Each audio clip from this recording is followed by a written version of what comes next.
اور اس جلسے کے کنوینر اعظم میر صاحب، فرزندان علی گڑھ، میں دیکھ رہا ہوں کہ روحی زبیری صاحبہ کے علاوہ کوئی دختران نہیں ہے یہاں، ہونا چاہیے تھا، اگر اس کی بھی شرکت ہوتی تو اچھا ہوتا۔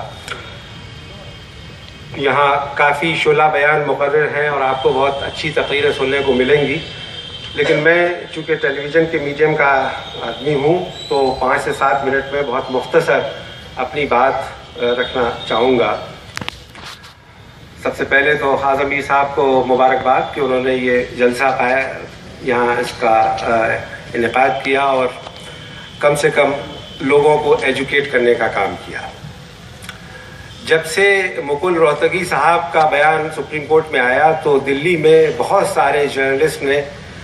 مجھ سے رابطہ کیا اور پوچھا کہ یہ آخر علی گڑھ مسلم یونیورسٹی کا مائنرٹی کریکٹر ہے کیا۔ تو میری درخواست یہ ہوگی کہ اگر اولڈ بوائز ایسوسیشن کام تو یہ یونیورسٹی کو کرنا چاہیے، لیکن اگر اولڈ بوائز ایسوسیشن اس سلسلے میں کوئی ایک ڈوزیئر بنائے، ایک بیک گراؤنڈر بنائے کہ یہ مسئلہ ہے کیا لیگل ایشو ہے اور کیا کانسٹیٹیوشنل ایشو ہے اور کیا پارلیمنٹری ایشو ہے، تو شاید لوگوں کے لیے سمجھنا آسان بھی ہو جائے گا، اور جو ایک رائے قائم ہوتی ہے علی گڑھ کے بارے میں، علی گڑھ مسلم یونیورسٹی کے مائنرٹی کریکٹر کے بارے میں، وہ بھی کافی حد تک صاف ہو سکے گی۔ دست وحشت میں کبھی اور دست رفوگر میں کبھی، بس تو ایک کھیل ہوا میرا گریباں نہ ہوا۔ پچھلے 50 سال کی یہی روداد ہے۔ 1965 سے اب تک بھیم سنگھ صاحب اس موومنٹ کے ایکٹیوسٹ ہمارے بیچ موجود ہیں اور اس کے عینی شاہد ہیں، اور اس کے علاوہ آپ سب لوگ بھی جانتے ہیں کہ علی گڑھ کا مسئلہ کیا ہے، لیکن اس کو کس طریقے سے اٹھایا جانا چاہیے، کس فورم پہ اٹھایا جانا چاہیے اور کیا کہنا چاہیے۔ میں آپ لوگوں کی اطلاع کے لیے، ویسے ہو سکتا ہے آپ میں سے کچھ کی نظر سے گزرا ہو، یہ فرنٹ لائن میگزین کا لیٹسٹ ایشو ہے، اور جس میں بہت ہی مائناز سپریم کورٹ کے ایڈوکیٹ اور سینئر رائٹر عبدالغفور نورانی صاحب نے ایک 8 پیج کا ایسے پبلش کیا ہے۔ میری آپ سب لوگوں سے درخواست ہے کہ آپ کو اس ایسے کو پڑھنا چاہیے۔ اٹس این آئی اوپنر، اور اس کی شروعات میں انہوں نے کیسے کیے اس کے چند الفاظ میں آپ کے سامنے رکھنا چاہتا ہوں۔ انہوں نے ذاکر حسین صاحب، جو اس یونیورسٹی کے اولڈ بوائے بھی تھے، وائس چانسلر بھی تھے اور صدر جمہوریہ بھی ہوئے، جب راجندر پرساد صاحب بحیثیت صدر جمہوریہ علی گڑھ آئے تھے تو انہوں نے راجندر پرساد کے سامنے کیا کہا تھا، یہ اوپننگ لائنز ہیں: The way Aligarh participates in the various walk of national life will determine the place of Muslims in India's national life. The way India conducts itself towards Aligarh will determine largely, yes, that will determine largely the form which our national life will acquire in the future. On the occasion of President Rajendra Prasad's visit, he was pointing unmistakably to the close link that binds this university to the Muslim of India, as all the records of his history show. اور پھر اس کے بعد وہ بتاتے ہیں کہ سن 64 میں government of India نے فورن کنٹریز میں ہندوستان کے بارے میں جانکاری دینے کے لیے جو پبلیکیشن ڈویژن نے ایک کتابچہ چھاپا تھا جس کا نام تھا مسلمز ان انڈیا، اس میں کیا کہا گیا تھا علی گڑھ کے بارے میں، وہ میں یہاں آپ کے سامنے کوٹ کرنا چاہوں گا۔ Aligarh with pride as a flourishing Muslim institution. It has been said in a pamphlet entitled Muslims in India, published by the Publication Division, Government of India, Ministry of Information and Broadcasting. And it says, the oldest Muslim educational institution in India, it was founded by the late Sir Syed Ahmad Khan in 1875 as the Mohammedan Anglo-Oriental College, which steadily grew up into a first-rate college. Its great founder died in March 1898, and soon after efforts were made to raise it to the status of a university.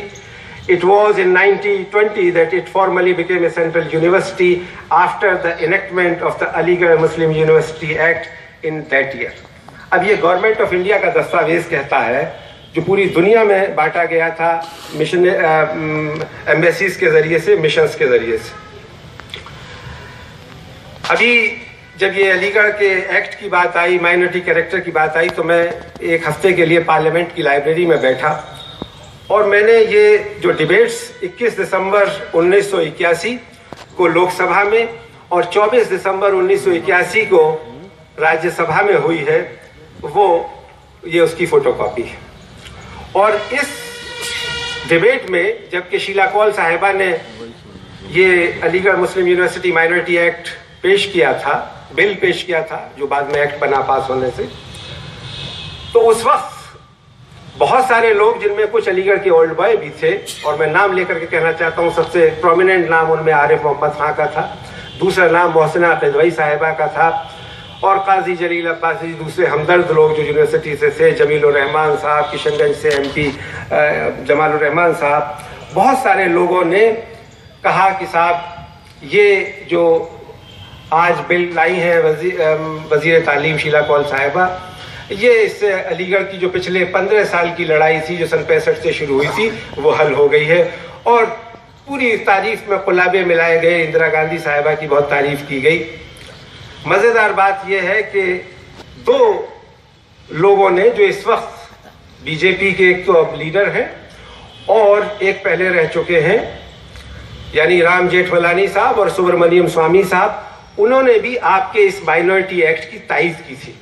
وقت نہیں ہے ورنہ میں ان کی تقریر آپ کو پڑھ کر کے سناتا. لیکن دو لوگ تھے جنہوں نے آگاہ کیا تھا, اور ایسا لگ رہا تھا کہ شاید وہ جب بول رہے تھے 22 دسمبر 1981 کو, تو وہ he was reading what has been written on the wall, اور جو آج اس یونیورسٹی کے ساتھ ہو رہا ہے, اور وہ تھے سومناتھ چٹرجی اور اندرجیت گپتا. اور انہوں نے بہت ہی کوشش اپروچ کے ساتھ اس کی حمایت کی تھی, اور یہ کہا تھا کہ یہ آپ کرنے تو جا رہے ہیں لیکن اس کو ٹھیک طریقے سے ڈیفائن کر دیجئے.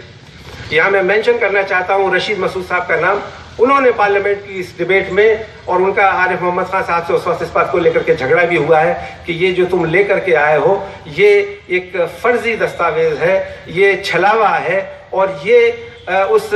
مطالبے کو پورا نہیں کرتا جس کے لیے 15 سال علی گڑھ مسلم یونیورسٹی کی ہسٹوریکل اور مائنورٹی کریکٹر کے لیے لڑائی لڑی گئی اور اس کی بحالی کا ہم نے وعدہ کیا تھا.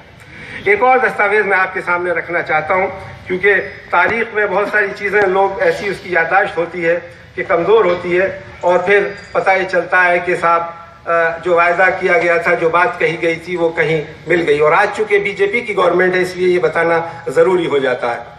یہ ڈاکیومنٹ ہے بھارتیہ جنتا پارٹی نے پبلش کیا ہے, اور یہ 1952 سے 1980 کے اس کے جن سنگھ اور جنتا پارٹی کے مینیفیسٹوز ہیں. اس مینیفیسٹو میں 77 میں بھی علی گڑھ مسلم یونیورسٹی کے مائنورٹی کریکٹر کی بحالی کی بات کہی گئی تھی, اور چونکہ اور لایا بھی گیا پارلیمنٹ میں, جنتا پارٹی حکومت اس وقت لائی تھی, لیکن وہ حکومت چونکہ 2.5 برس میں گر گئی اس لیے وہ پاس نہیں ہو سکا بل. اور اس لیے یہ جو بھارتیہ جنتا پارٹی کا مینیفیسٹو تھا جس پہ اٹل بہاری واجپئی اور ایل کے اڈوانی صاحب نے سائن کیا ہے, اس دستاویز میں جو علی گڑھ کے تعلق سے کہا گیا ہے, ایک پیرا میں صرف آپ کو اس کا سنانا چاہتا ہوں, اور اس لیے اس کو ریکارڈ پر لانا چاہتا ہوں کہ آج جو لوگ کہتے ہیں کہ بھارتیہ جنتا پارٹی اس کی حمایتی نہیں ہے, اس کے سینئر لیڈرز جو ابھی زندہ ہیں, جو اس کے بانی ہیں, انہوں نے عوام سے, اس ملک کی عوام سے اور بالخصوص مسلمانوں سے کیا وعدہ کیا تھا. یہ مینیفیسٹو کہتا ہے that Janata government had successfully evolved in consultation with all concerned a consensus on the restoration of the autonomy and original character of the Aligarh Muslim University, which had been gradually impaired by previous governments. The legislation introduced by the Janata government would have in substance restored the minority character of the university, yet it could not, however, be enacted because of the dissolution of the Lok Sabha. The Janata Party will give priority to enacting appropriate legislation to restore the autonomy and original character of the university as an institution for Oriental and Islamic studies and for the promotion of the educational and cultural advancement primarily of the Muslim community. یہ ان کی کتاب میں publish ہوا ہے جو Bharatiya Janata party نے 11 اشاع فروغ اپنے ہیڈ کوارٹر سے پبلش کی ہے. اس لیے آپ جب یہ بیک گراؤنڈر بنائیں اور اس وقت کے دور حکومت کے لوگوں کو دکھائیں, اس کے وزیروں کو دکھائیں کہ آپ کے لیڈروں نے یہ وعدہ کیا تھا علی گڑھ کے تعلق سے, کیا آپ اس سے منحرف ہو گئے ہیں, کیا آپ اس سے ہٹ گئے ہیں؟ کم سے کم یہ ان کو شرمسار تو ضرور کرنا چاہیے, اگر اس سے زیادہ بھی کچھ نہ کر سکے تو. اگلے 2 منٹ میں اپنی بات ختم کروں گا. کل بھی دہلی میں انڈیا اسلامک کلچر سینٹر میں اس مائنرٹی ایکٹ کے کریکٹر کے سلسلے میں ایک سیمینار ہوا تھا. ایک کتاب بھی ریلیز کی گئی تھی جس کا فارورڈ رام جیٹھ ملانی صاحب نے لکھا, اور رام جیٹھ ملانی صاحب نے اس میں تقریر بھی کی. میں یہاں پوری ایمانداری کے ساتھ یہ بات کہنا چاہتا ہوں کہ پارلیمنٹ میں 21 دسمبر 1981 اور 24 دسمبر 1981 کو جو ڈیبیٹ ہوئی, ان میں اگر کوئی ایک ایماندارانہ ڈیبیٹ ہوئی تھی اور جس میں جس آدمی نے بہت صفائی کے ساتھ بات کی تھی, 2 ٹوک بات کی تھی, وہ رام جیٹھ ملانی تھا. بھلے ہی وہ نظریاتی طور پر ہمیں آج پسند نہ آئے, اور اس آدمی نے کل بھی اس بات کو دلی میں ریٹریٹ کیا. ہمایوں مراد صاحب, رضا اللہ خان صاحب اور شاہد صاحب یہاں موجود ہیں, وہ اس کے گواہ ہیں. اور میں نے ان سے درخواست کی تھی کہ آپ نے جو پرائیویٹ ممبر بل 79 میں لوک سبھا میں پیش کیا تھا, جو آپ کی گورنمنٹ نے پاس نہیں کیا, برائے مہربانی آپ راجیہ سبھا کے ممبر ہیں, اسے دوبارہ پیش کیجئے اور حکومت پہ دباؤ ڈالیے کہ وہ اسے پاس کرے. اس سے سپریم کورٹ میں بھی ہمارا مقدمہ مضبوط ہوگا. اور دوسری چیز یہ کہ انہوں نے شکایت کی تھی کہ علی گڑھ والوں نے تو ہمیں کبھی پوچھا نہیں. میں نے کہا میں آپ سے صرف یہ درخواست کرتا ہوں ہاتھ جوڑ کر کے کہ ہو سکتا ہے علی گڑھ مسلم یونیورسٹی آپ کو وکیل ہائر نہ کرے, اس کے پاس اتنے پیسے آپ کو دینے کے لیے نہ ہو, لیکن آپ ہمارے لیے, میں نے بھیک مانگتے ہوئے ان سے کہا کہ آپ اولڈ بوائز ایسوسیشن کی طرف سے سپریم کورٹ میں پیش ہوئیے اور جو آپ کہہ رہے ہیں اس بات کو کہیے,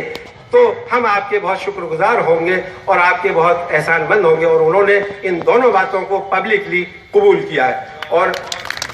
صرف ایک پیرا انہوں نے جو ان کے بل کا تھا وہ میں آپ کو سناتے ہوئے یہاں سے آپ سے اجازت لوں گا کہ انہوں نے بہت صفائی کے ساتھ میں اپنے پرائیویٹ ممبر بل میں بھی کہا ہے اور لوک سبھا میں اپنی تقریر میں بھی کہا ہے کہ